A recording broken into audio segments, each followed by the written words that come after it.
কখন যে আইবো এই 20 কোটি টাকা ওজন তো অনেক বেশি। আই ভিখারি এই খাবারটা খেয়ে নে তো। এ ম্যাডাম, কারে কি কইতাছেন? কারে ফকির কইতাছেন, ভিখারি কইতাছেন? আর এই খাওয়ান আমারে দিতেছেন আপনি? এই খাওয়ান আমি খাই না। আমার যদি খাইতে হয় আমি যাবো 5 স্টার হোটেলে, দামি দামি খাওয়ান খামো। আপনার খাওয়ান আপনিই খান। কি এই তো কি বললি? হ্যাঁ 5 স্টার? হ্যাঁ 5 স্টার তোর মুখে আমি শুনলাম। ও মাই গড, সিরিয়াসলি একটা রাস্তার ভিখারি নাকি বলতেছে সে নাকি 5 স্টার হোটেলে গিয়ে খাবে? তো কি ভিখারির বাচ্চা? হ্যাঁ মানে একটা মেয়েকে দেখছিস আর ভাবনাও শুরু করছিস, তাই না? হ্যাঁ মুখে যা আসছে তাই বের করে দিচ্ছিস, বাট এটা জানিস না যে 5 স্টার হোটেলের তুই গেটের সামনে যাওয়ার যোগ্যতা রাখিস না, আর তুই যাবি 5 স্টার হোটেলে খাবার খেতে? ভিখারির বাচ্চা ভিখারি। আমার তো মনে হয় তুই 3 বেলা পান্তা ভাতও খেতে পারিস না, আর সেখানে যাবি 5 স্টার হোটেলে খাইতে। তার থেকে বরং আমি যে খাবারটা দিচ্ছি খাবারটা কেনে ধর। 5 স্টার হোটেল কি এটা আমি খুব ভালো করে জানি, আমি ও জায়গায় বহুবার গেছি। আরে বাবা, আমি তো হোটেলে বসলেই 10 থেকে 15,000 টাকা বিল হয়ে যায়। আপনি আমারে এই খাওয়ান দিতে আইছেন? জান তো ভাই, জান আপনার খাওয়ান আপনি খান, জান। কি বললি তুই? হ্যাঁ তুই যেখানে বসিস সেখানে বিল হয়ে যায় 10 থেকে 15,000 টাকায়। ভিখারির বাচ্চা ভিখারি। হ্যাঁ তোর পুরো শরীর ঝাললে তো মনে 10 টাকাও বের হবে না, আর তোর বিল হয় 10 থেকে 15,000 টাকা, তাই না? আমাকে কি বোকা পাইছিস? হ্যাঁ নাকি আমি বললো যে তুই যা কিছু বলবি আমি বিশ্বাস করে নেব? ছি, তো ড্রেস আপ দেখ। হ্যাঁ একটা লুঙ্গি পরা আর জুতা, জুতা দেখে তো মনে হয় বিগত 2 বছর ধরে এক জুতায় পরে আছিস। আবার মাথায় কি বাচ্চার গামছা, শার্টের কি অবস্থা? এই ড্রেস আপ নিয়ে তুই আমার সাথে ভাব নিচ্ছিস, তাই না? হ্যাঁ এই যে ম্যাডাম, আপনি আমার কাপড় চোপড় দেখলেন, আমার স্যান্ডেল দেখলেন, আমার মাথায় গামছা দেখলেন, আমার শার্টের দাম কইলেন, সবকিছুই দেখলেন। আমি এগুলা কেন পইরা আছি এটা তো দেখলেন না। শোনেন, আমার ভাঙাচোরার ব্যবসা, এই ব্যবসা কইরা আমি কোটি কোটি টাকা ইনকাম করি। আপনি আমার যেটা মনে করতেছেন আমি কিন্তু এটা না। আমি রাস্তার কোনো ফকির না। আল্লাহর রহমতে আমার কাছে টাকা পয়সা বাড়ি গাড়ি কোনো কিছুর অভাব নাই। শুধু শুধু আমার লগে গেছেন না, আমার কাপড় চোপড় দেখে আমার বিচার করেন না। আমি যা পইরা রইছি এটা আমি আমার কামের জন্য পইরা রইছি।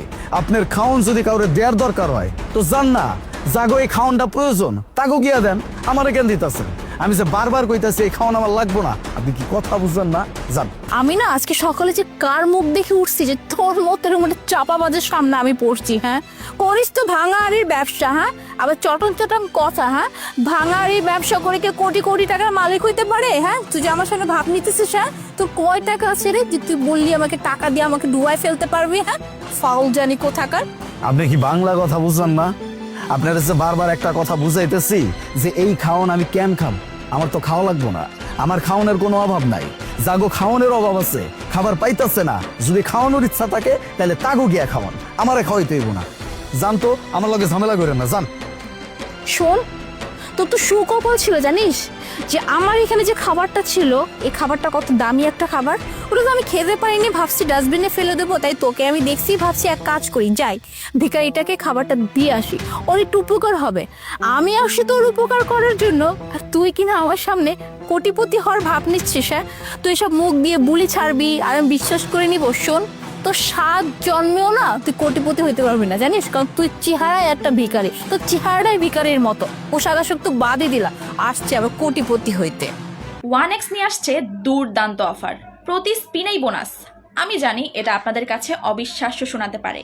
ভাগ্য পরীক্ষা করুন, ঘুরিয়ে দিন স্পিন আর জিতে নিন রিয়েল প্রাইস। কি করে শুরু করবেন? প্রথমে আমার কমেন্ট বক্সে 1x প্ল্যাটফর্মে গিয়ে রেজিস্ট্রেশন করুন, তারপর ন্যূনতম 300 টাকা ডিপোজিট করুন। এরপর উপহার সেকশনে গিয়ে আমার প্রোমো কোডটি লিখুন, আর সাথে সাথেই পেয়ে যেতে পারেন 50,000 থেকে 1 লক্ষ টাকা পর্যন্ত বোনাস। শুধু এখানেই শেষ নয়, চলছে মেগা গিফট অ্যাওয়ে ক্যাম্পেইন। জিতে নিতে পারেন iPhone 17 pro max, free cash, bonus code, TV, এমনকি রয়্যাল এনফিল্ড বাইক। তাই দেরি না করে এক্ষুনি শুরু করুন আর জিতে নিন অনেক অনেক উপহার। লিঙ্ক পিন করা আছে আমার কমেন্ট বক্সে। ওরে বাবা রে, একটা মানুষ কেন যে এত গেজাইতেছে? শোনেন, এই জায়গায় আমি আমার কানে এসেছি, আমার কামটা আমার করতে দেন। একটা বিল্ডিং কিনতে এসেছি, বিল্ডিংটা কিনবো, আমি চলে যাবো। আপনার লগে এত গেজানোর সময় নাই আমার। কি কি কি বললি তুই? হ্যাঁ বিল্ডিং কিনবি? এই তুই কি কিছু খেয়ে আসছিস নাকি? হ্যাঁ মানে একটু আগে বলে তুই 5 স্টারে গিয়ে খাবার খাস, 10-15 হাজার টাকা বিল করিস, এখন আবার ডিরেক্ট বিল্ডিং এ চলে গেছিস রে। বিল্ডিং কি খেলনা? হ্যাঁ খেলনা যে চাইলাম কিনে ফেললাম? হ্যাঁ বিল্ডিং কিনে ফকিরনি জানি কোথাকার আসছে। এত সমস্যা কি রে? তুই কি আমাকে দেখে এসে ভাব দেখাচ্ছিস তাই না? কি ব্যাপার ভাইজান, আসছেন আপনি? আসসালামু আলাইকুম। ওয়ালাইকুম আসসালাম। কি রে, তুই এখানে কেন, কি করতেছস? ভাইয়া আমি এখানে কেন সেটা পরে বলছি, আগে তুমি ভিখারিটাকে ভাইজান কেন বললা? ওর সালাম কেন দিল? ওটা রাস্তার ভিখারি, হ্যাঁ রাস্তাঘাটে ময়লা টোকার, তুমি তাকে সালাম দিচ্ছ? দেখ, তোর মাথা ঠিক আছে? মানে তুই কারে কি করতেছস? ও চালিফ স্যার, মানে আমাদের যে বিল্ডিং এ থাকে, বিল্ডিং কিনতে আসছে, ইভেন আমাদের ফ্ল্যাটটা পর্যন্ত উনি কিনবে। কিন্তু স্যার আপনি এইখানে আর এই অবস্থায়, বুঝলাম না।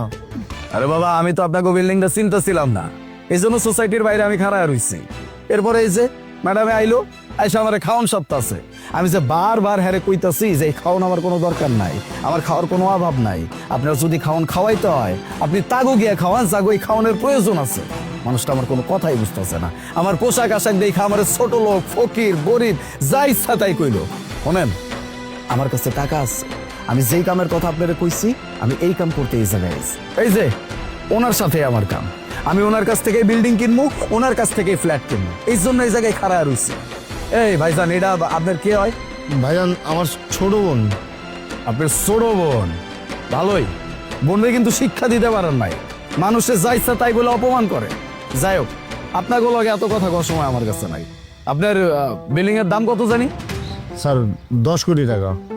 10 কোটি টাকা? এর ভিতরে 20 কোটি টাকা আছে।